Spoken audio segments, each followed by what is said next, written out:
দুপুরবেলায় খাওয়ার কিছু নাই, রাত্রে রান্না ছিল না, সকালবেলা খেয়ে ফেলেছি।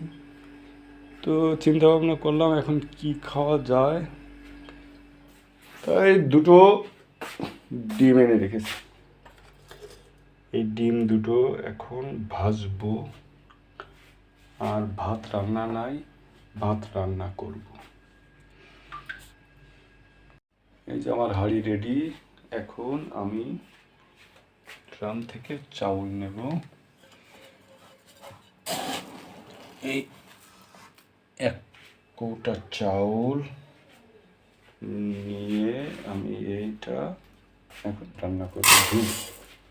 1 কৌটা চাল রান্নালে আমার এখন অল্প করে খাবো, দুপুর আর রাত্রে খাবো, 2বার হয়ে যাবে। রাত্রে আবার তরকারি রান্না করতে হবে, রাত্রে কি রান্না করি সেটাও দেখাবো। এই আমার চাউল ধোয়া হয়ে গেল। এখন আমি এটাকে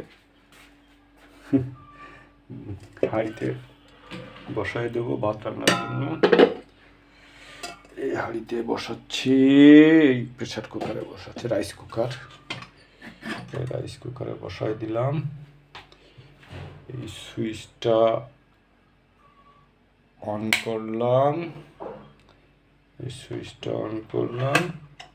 ভাত হতে থাকুক।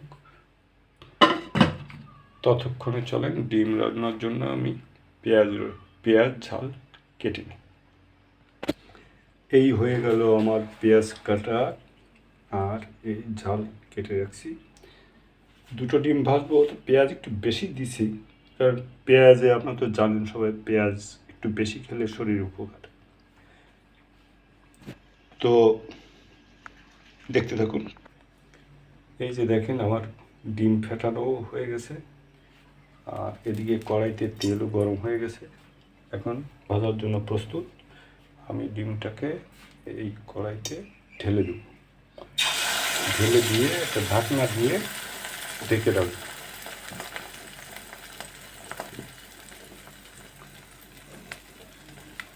ঢেকে রাখলে হবে কি, এটা ফুলে উঠবে। হালকা তাপ দিয়ে ঢেকে রাখবো, এটা ফুলে উঠবে। তারপরে উল্টাই দেবো, উল্টে দিলে আমার ভাজা কমপ্লিট হয়ে যাবে। ওকে, তো দেখতে থাকুন।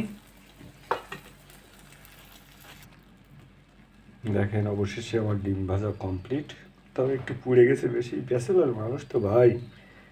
দেখেন ফুলে কি হয়ে গেছে। এটা এভাবে থাক, ততক্ষণে ভাত হতে থাকুক।